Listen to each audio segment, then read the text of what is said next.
ఒకటి కాదు రెండు కాదు సుమారు 24 రకాల గేలాలు. ఈ గేలాలకు ఉండే ఎరలకు వేలాది మంది ప్రజలు చిక్కుతూ కోట్లాది రూపాయల సొమ్ము పోగొట్టుకుంటున్నారు. తెలిసి తెలియక కొందరు, తెలిసి కూడా మరికొందరు ఈ ఉచ్చులో పడి బలైపోతున్నారు. ఓవైపు ఆఫ్లైన్ దొంగతనాలు కలవరపెడుతుంటే వాటికి చెక్ పెడుతున్న పోలీసులకు ఇప్పుడు మరో పెద్ద టాస్క్ ఎదురైంది. అవే ఆన్లైన్ సైబర్ నేరాలు. కూర్చున్న చోట నుంచే కోట్లు కొల్లగొట్టే మాఫియాది.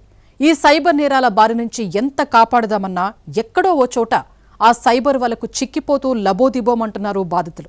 అందుకే ఈ 24 గేలాలకు 24 క్రాఫ్ట్తోనే అవగాహన కల్పించాలని విశాఖ పోలీసులు సంకల్పించారు. ఇంతకీ విశాఖ పోలీసులు కనిపెట్టిన ఆ తారక మంత్రమేంటి? సైబర్ నేరగాళ్ల ఉచ్చులో పడకుండా కాపాడేందుకు పోలీసులు ఓ సరికొత్త మంత్రాన్ని ఉపయోగిస్తున్నారు.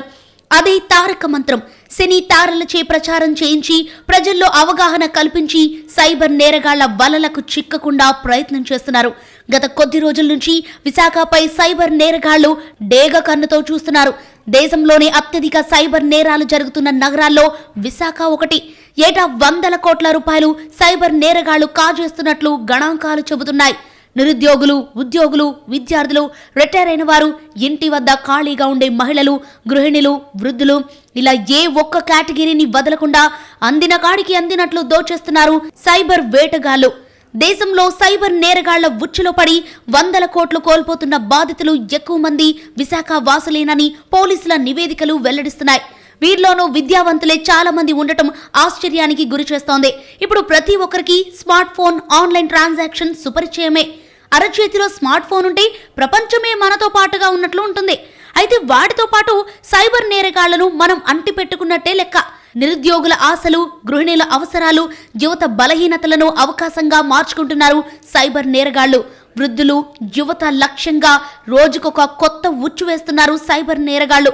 బ్యాంకు ఖాతాల నుంచి నేరుగా నగదు కొట్టేస్తే పోలీసులకు దొరికిపోతామని భయంతో ఏకంగా క్రిప్టో కరెన్సీ వాలెట్లకు నిధులు మళ్లించుకునే స్థాయికి వీరి సాంకేతికత పెరిగిపోయింది. ఈ కామర్స్ మోసాలు, ఫేక్ లోన్ యాప్లతో సామాన్యుల ఖాతాలను కొల్లగొట్టేస్తున్నారు.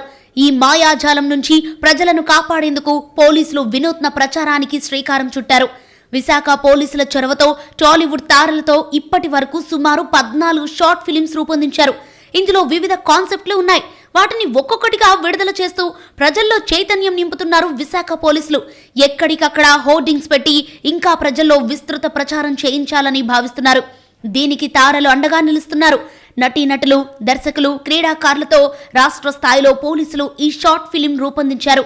వాటి ద్వారా యూట్యూబ్, సామాజిక మాధ్యమాల్లో విస్తృతంగా ప్రచారం చేస్తున్నారు. ఆన్లైన్లో తక్కువ ధరకు వాహనాలంటూ ఆశపడితే ఎలా మోసపోతారో హీరో అక్కినేని నాగ చైతన్య, ప్రిన్స్, గాయత్రి భార్గవి, అశోక్ కుమార్, రఘు కారుమంచి తదితరులు తమదైన శైలిలో వివరించారు. పార్ట్ టైం జాబ్ మోసాలను తెలియజేస్తూ నటుడు రాజేంద్ర ప్రసాద్ అద్భుతమైన వీడియో రూపొందించారు. హనీ ట్రాప్ మోసంపై పివి సింధు, డాక్టర్ భరత్ రెడ్డి, హరితేజ, మాళవిక తదితరులతో వీడియో విడుదలైంది. బ్యాంకు ఖాతాలకు సంబంధించిన యూపీఐ పిన్ మోసాల గురించి నటుడు శివబాలాజీ హెచ్చరించే వీడియో రూపొందించారు. కస్టమర్ కేర్ సెర్చ్ మోసంపై హీరో సుధీర్ బాబు, అజయ్ ఘోష్, శ్రీవాణిలతో వీడియో రూపొందించారు.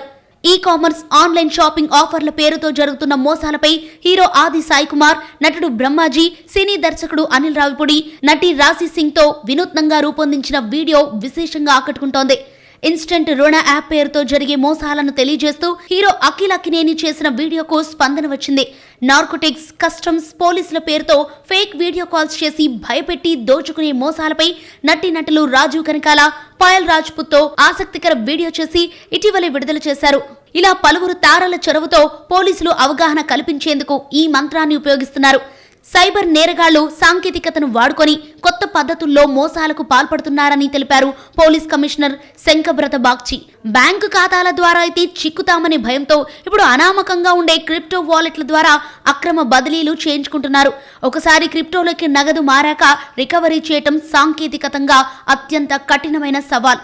అందుకే ప్రతి ఒక్కరూ సైబర్ నేరాల పట్ల అనుక్షణం అప్రమత్తంగా ఉండాలని సూచించారు సిపి.